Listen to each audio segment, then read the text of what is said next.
Dasar miskin kamu. Mau ngapain masuk ke minimarket ini sih? Pasti mau mencuri ya. Assalamualaikum warahmatullahi wabarakatuh. Hari itu sebuah minimarket yang biasanya ramai dengan suasana belanja mendadak gaduh. Semua mata tertuju pada seorang pria berpakaian lusuh yang melangkah pelan masuk ke dalam. Wajahnya menunduk, tubuhnya letih, dan langkahnya seolah membawa cerita panjang. Namun, bukannya disambut, ia justru mendapat perlakuan hina dari pegawai minimarket. Bapak-bapak, ibu-ibu yang dirahmati Allah, inilah kisah yang akan kita simak bersama. Sebuah kisah yang mengajarkan bahwa penampilan bukanlah ukuran kemuliaan seseorang. Dan untuk Anda yang sudah subscribe, semoga Allah Subhanahu wa Ta'ala melapangkan rezekinya, menyehatkan badannya, dan mengabulkan segala hajat dunia akhiratnya. Siang itu terik matahari menyengat begitu kuat. Jalanan kota kecil itu tampak ramai oleh lalu lalang orang.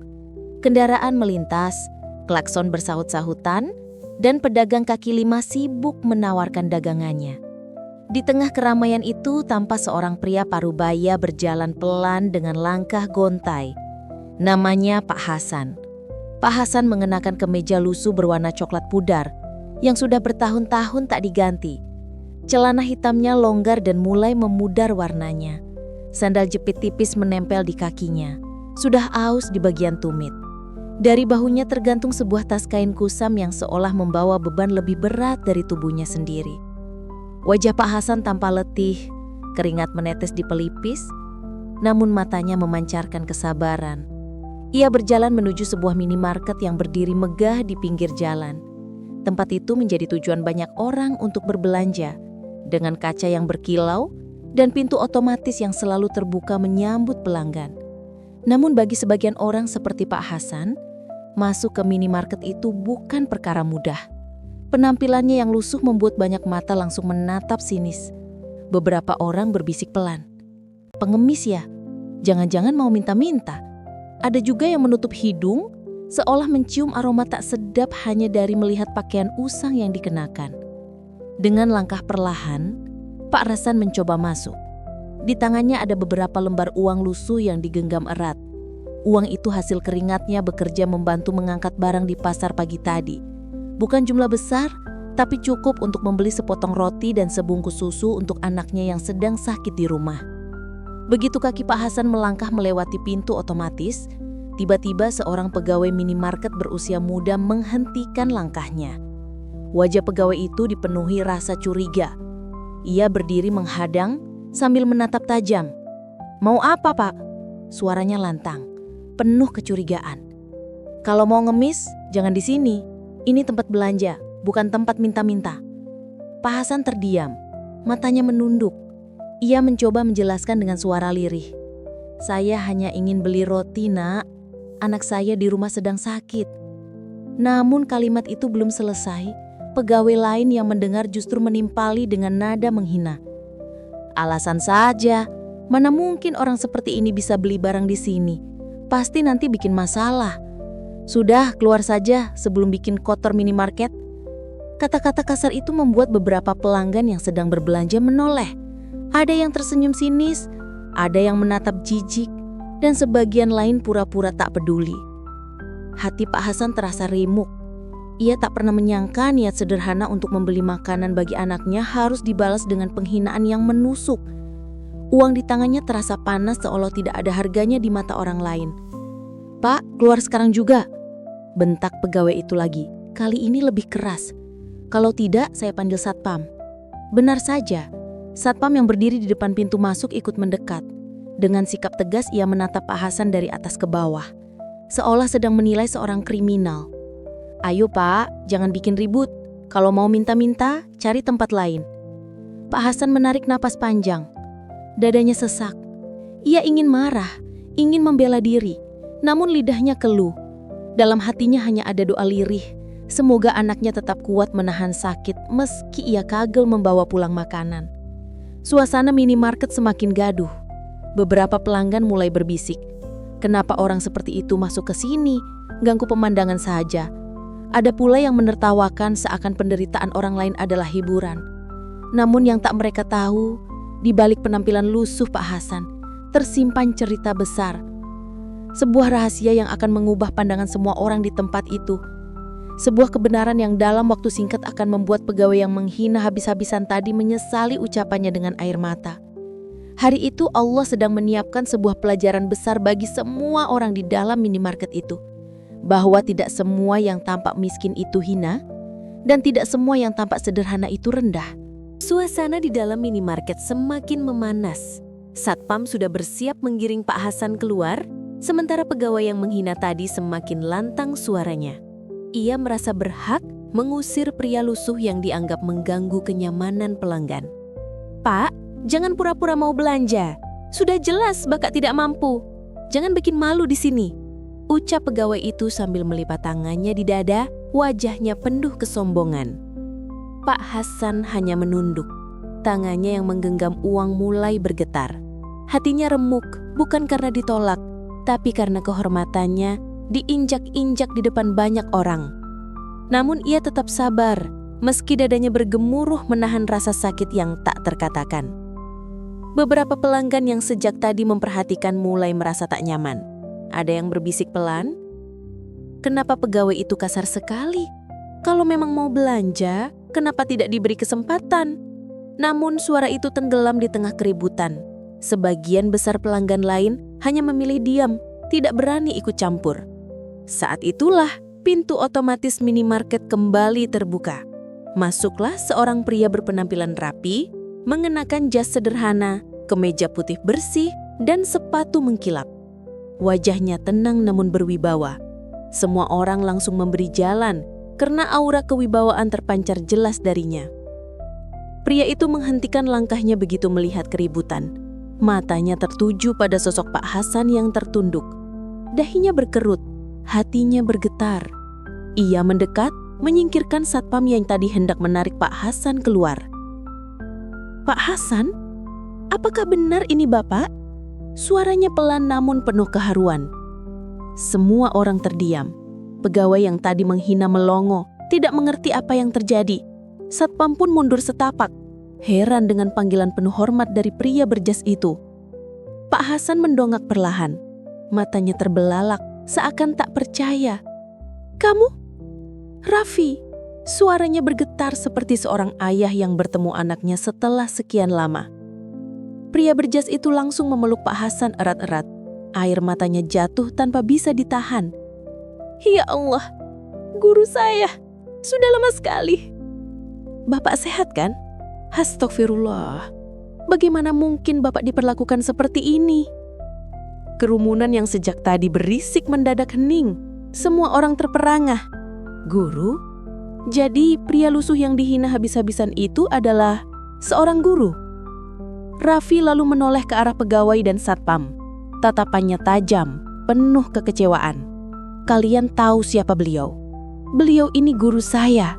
Orang yang mengajarkan saya membaca, menulis, dan memberi saya ilmu hingga saya bisa sukses seperti sekarang." Suaranya bergetar tapi penuh penekanan. Pegawai minimarket yang tadi menghina seketika pucat pasi. Wajahnya berubah merah, keringat dingin mulai membasahi pelipis. Satpam yang tadi mengusir pun menunduk dalam-dalam, tak berani menatap wajah Raffi. "Tanpa beliau," lanjut Raffi, "saya tidak akan jadi apa-apa. Semua kesuksesan saya hari ini berawal dari doa dan ilmu beliau. Dan kalian berani menghinanya di depan orang banyak." Kerumunan mulai bergumam. Banyak pelanggan yang tadinya menonton dengan tatapan meremehkan, kini berubah wajah. Ada yang menunduk malu, ada yang mengusap mata karena terharu. Semua sadar bahwa mereka telah salah menilai. Pak Hasan mencoba menenangkan. "Sudahlah nak, tidak usah dipermasalahkan. Mereka tidak tahu siapa saya. Mungkin penampilan saya membuat mereka salah paham." Namun Raffi menggeleng kuat. "Tidak Pak, mereka harus belajar. Mereka harus tahu bahwa menilai orang dari luarnya saja adalah kesalahan besar. Apalagi menghina orang yang tak berdaya, itu dosa." Tangis Raffi pecah. Ia menggenggam tangan gurunya erat-erat seakan tak ingin melepaskan lagi. Orang-orang yang menyaksikan mulai terhanyut dalam suasana haru. Minimarket yang tadinya dipenuhi suara cemoohan, kini sunyi. Hanya tersisa suara isakan kecil. Dalam waktu singkat, tabir kebenaran mulai terbuka. Orang yang dianggap hina, miskin, dan tak berharga itu ternyata adalah sosok mulia. Seorang guru yang jasanya melahirkan generasi sukses. Dan ini baru permulaan, karena setelah itu semua orang akan benar-benar tahu siapa sebenarnya Pak Hasan. Minimarket yang tadinya riuh kini hening.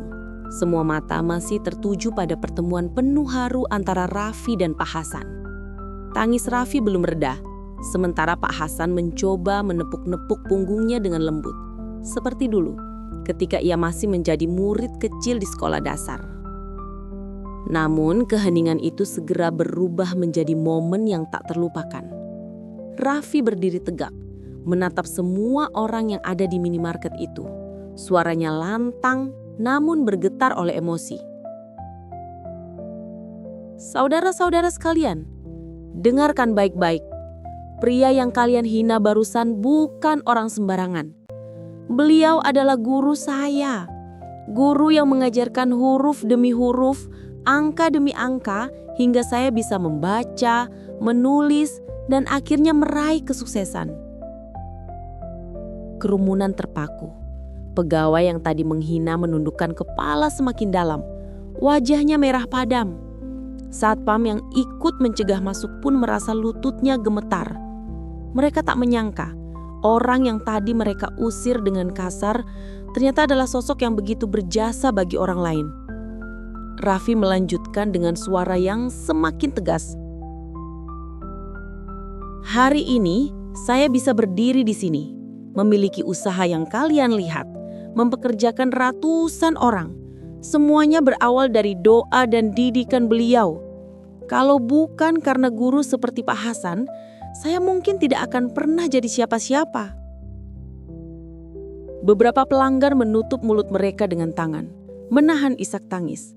Ada yang bahkan meneteskan air mata. Gambaran tentang seorang guru sederhana yang rela berkorban demi murid-muridnya begitu jelas tergambar dari ucapan Raffi. Lalu dengan langkah mantap, Raffi menghampiri pegawai yang tadi menghina. Tatapannya tajam menusuk hati. Kamu tadi bilang beliau tidak pantas masuk minimarket ini. Kamu bilang beliau membuat tempat ini kotor. Sekarang katakan padaku, siapa sebenarnya yang hina di hadapan Allah? Orang yang ikhlas mengajar puluhan anak atau orang yang hanya bisa merendahkan orang lain karena penampilan? Pegawai itu tak mampu menjawab. Air matanya mulai mengalir deras. Bibirnya bergetar, suara tercekak. Saya hilaf Tuan. Saya benar-benar tidak tahu. Saya mohon maaf. Namun Raffi belum selesai. Ia menoleh pada semua orang. Ingatlah ini. Jangan pernah sekali-kali menilai orang dari pakaiannya, dari wajahnya, atau dari hartanya. Karena yang mulia di sisi Allah adalah orang yang bertakwa dan berbuat baik, bukan orang yang penuh kesombongan. Lalu Raffi meraih tangan Pak Hasan, menggenggamnya erat. Ia menoleh ke kasir dan berkata dengan suara lantang, "Apa yang beliau butuhkan, siapkan sekarang juga. Semua yang ada di rak ini, kalau beliau mau, saya yang bayar. Karena beliau lebih berharga dari harta saya yang melimpah." Kasir terkejut, matanya berkaca-kaca. Ia segera menunduk hormat pada Pak Hasan. Pegawai yang tadi menghina jatuh berlutut, memohon maaf dengan tangisan yang tak terbendung. "Pak, saya salah. Saya benar-benar menyesal, Pak. Tolong maafkan saya." Pak Hasan menatapnya dengan penuh iba. Hatinya yang lembut tak pernah menyimpan dendam. Ia mengangkat tangan pegawai itu, lalu berkata pelan, "Nak, jangan menangis. Saya tidak marah. Saya tahu kamu tidak mengenal saya. Anggaplah ini pelajaran. Jangan pernah lagi merendahkan siapapun hanya karena penampilan." Kata-kata itu menampar hati semua yang mendengar. Air mata jatuh tanpa bisa ditahan. Suasana minimarket berubah menjadi lautan keheningan yang syarat dengan penyesalan. Hari itu, pembuktian terjadi di depan mata semua orang. Orang yang diremehkan, dihinakan, bahkan hampir diusir, ternyata jauh lebih mulia dari apa yang mereka bayangkan. Sosok yang sederhana ternyata menyimpan sejarah besar, sebuah jasa yang tak ternilai harganya. Pak Hasan tidak membalas hinaan dengan amarah, melainkan dengan kelapangan hati. Namun Allah sendiri yang membuktikan kebenarannya melalui muridnya yang kini telah menjadi orang terpandang. Dan ini belum puncaknya, karena sebentar lagi rasa malu itu akan berubah menjadi tangisan penuh penyesalan yang membuat semua orang sadar. Suasana minimarket itu berubah menjadi panggung keheningan. Orang-orang yang tadinya menertawakan Pak Hasan kini tak mampu menegakkan kepala. Mereka menunduk dalam, menahan rasa malu yang menyesakkan dada. Pegawai yang tadi paling lantang menghina masih berlutut di lantai. Tangannya gemetar sambil memegang ujung celana Pak Hasan. "Ampuni saya, Pak. Saya benar-benar tidak tahu siapa Bapak. Saya hanya melihat penampilan Bapak yang lusuh." Suaranya pecah, bergema di ruangan itu. Pak Hasan menarik napas panjang. Dengan tatapan teduh, ia berkata pelan namun menusuk hati. "Nak, kau tak perlu sujud pada saya. Berdirilah. Saya ini hanya manusia biasa. Tapi ingatlah, jangan pernah lagi menghina seseorang hanya karena rupanya sederhana. Siapa tahu orang yang kau hina justru jauh lebih mulia di sisi Allah." Kata-kata itu membuat semua yang hadir tercekak. Ada ibu-ibu yang semula ikut tersenyum sinis, kini meneteskan air mata. Seorang bapak parubaya di pojok ruangan bahkan menutup wajahnya dengan kedua tangan, menahan tangis. Raffi maju ke depan, berdiri di samping gurunya. Dengan suara penuh wibawa, ia menambahkan, "Hari ini saya bersaksi, guru inilah yang mengajarkan saya mengenal huruf, membaca doa, menulis angka. Dari beliau, saya belajar arti kesabaran. Tanpa beliau, saya bukan siapa-siapa." Ia menoleh ke arah semua pelanggan. "Kalau hari ini saya bisa berdiri sebagai pengusaha yang memiliki puluhan cabang minimarket, itu berawal dari pelajaran yang beliau tanamkan. Jadi, jangan pernah sombong karena harta atau jabatan. Karena harta bisa hilang, jabatan bisa jatuh. Tapi ilmu dan doa guru, itu yang mengangkat derajat kita di dunia dan di akhirat." Kata-kata Raffi menghujam hati siapapun yang mendengar. Tangis pun pecah. Bahkan satpam yang tadi mendorong Pak Hasan keluar, kini menangis sesenggukan, menutupi wajah dengan tangan, lalu maju untuk meminta maaf. "Pak, maafkan saya kilaf. Saya hanya menjalankan tugas, tapi saya telah berlaku kasar pada orang mulia." Tak Hasan menepuk bahunya. "Nak, saya sudah tua. Saya tak menyimpan dendam. Jadikan ini pelajaran. Jangan sakiti orang lemah, sebab bisa jadi doa orang yang terdolimi akan langsung menembus langit." Tangisan semakin menjadi-jadi. Beberapa orang langsung menunduk, merasakan rasa bersalah yang berat. Bahkan ada yang spontan mendekat, mencium tangan Pak Hasan dengan penuh hormat, seakan ingin menebus kesalahan mereka meski dengan cara sederhana. Lalu, Raffi berkata lantang, "Dengar semua. Mulai hari ini, saya putuskan sesuatu. Guru saya, Pak Hasan, tidak akan pernah lagi kekurangan. Beliau akan saya rawat seperti orang tua saya sendiri. Segala kebutuhannya, biar saya yang tanggung." Tepuk tangan spontan terdengar. Tapi itu bukan tepuk tangan meriah seperti menyambut hiburan, melainkan tepuk tangan yang pelan, penuh rasa haru, bercampur isak tangis. Pak Hasan meneteskan air mata. Suaranya lirih hampir berbisik.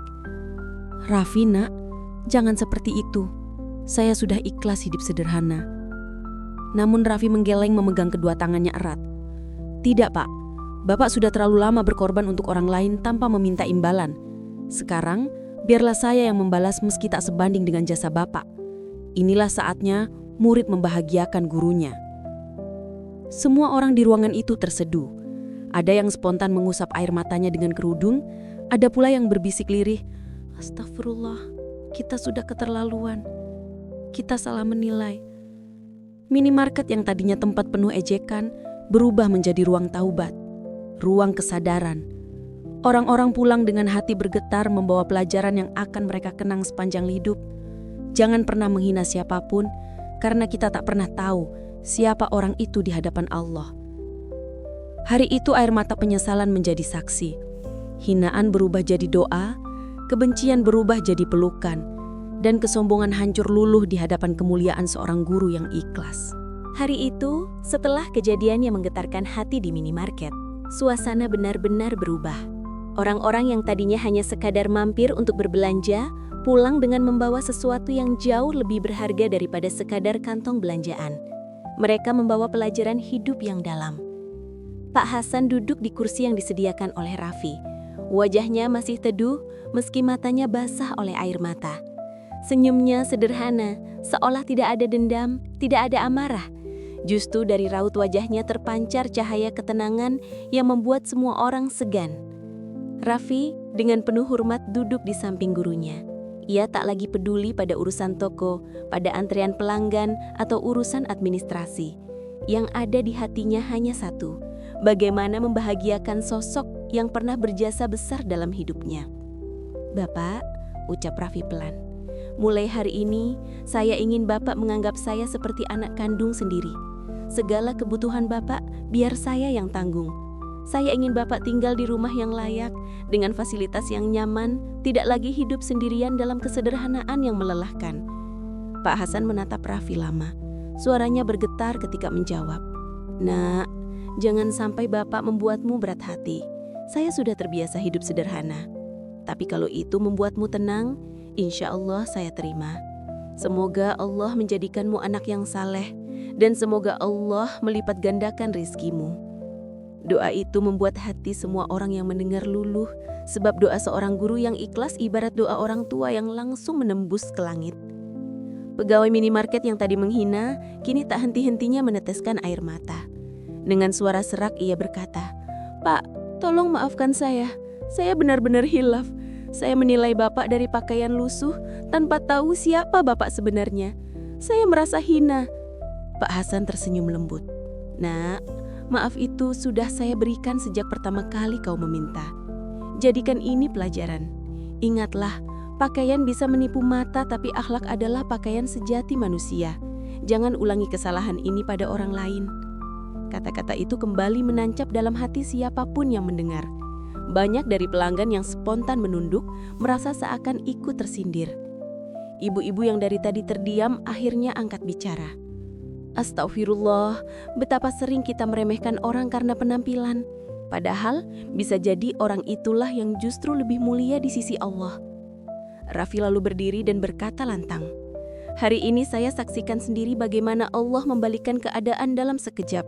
Dari yang dihina menjadi dimuliakan, dari yang diremehkan menjadi ditinggikan. Ini tanda agar kita semua sadar, jangan pernah sombong, jangan pernah merendahkan orang lain." Semua orang terdiam, lalu satu persatu mengangguk setuju. Hati mereka terguncang, tapi juga tercerahkan. Hari itu ditutup dengan pemandangan penuh haru. Raffi menggandeng Pak Hasan keluar dari minimarket dengan penuh hormat, seolah menggandeng seorang raja. Di belakang mereka, pegawai-pegawai dan pelanggan ikut mengiringi dengan pandangan kagum bercampur penyesalan. Mereka tahu hari itu akan tercatat dalam hidup mereka sebagai hari pembelajaran, bahwa dunia ini bisa berbalik kapan saja, dan kemuliaan tidak pernah terletak pada pakaian atau harta, melainkan pada hati yang bersih dan amal yang tulus. Dan Pak Hasan, meskipun kini diketahui sebagai guru yang berjasa besar, tetap tampil sederhana. Tidak ada kesombongan sedikit pun. Bahkan ia masih berkata lirih, "Saya hanyalah hamba Allah yang lemah. Semua ini bukan karena saya, tapi karena kasih sayang Allah semata." Hikmah dari kisah ini begitu jelas. Jangan pernah menilai seseorang dari luarnya saja. Hargai siapapun, sekecil apapun ia terlihat. Sebab kita tidak tahu siapa dia di hadapan Allah. Bisa jadi orang yang tampak hina di mata manusia, justru mulia di sisi Allah. Sahabat-sahabat semua, mari kita jadikan cerita ini sebagai cermin diri. Jangan sampai kita menjadi bagian dari orang-orang yang meremehkan, menghina, atau mengabaikan orang lain. Karena mulut bisa salah menilai, tapi hati yang ikhlas tidak pernah salah. Terima kasih sudah menyimak sampai selesai. Semoga kisah ini menjadi pelajaran hidup untuk kita semua. Jangan lupa klik tombol suka, bagikan, dan subscribe agar tidak ketinggalan cerita penuh makna lainnya. Wassalamualaikum warahmatullahi wabarakatuh.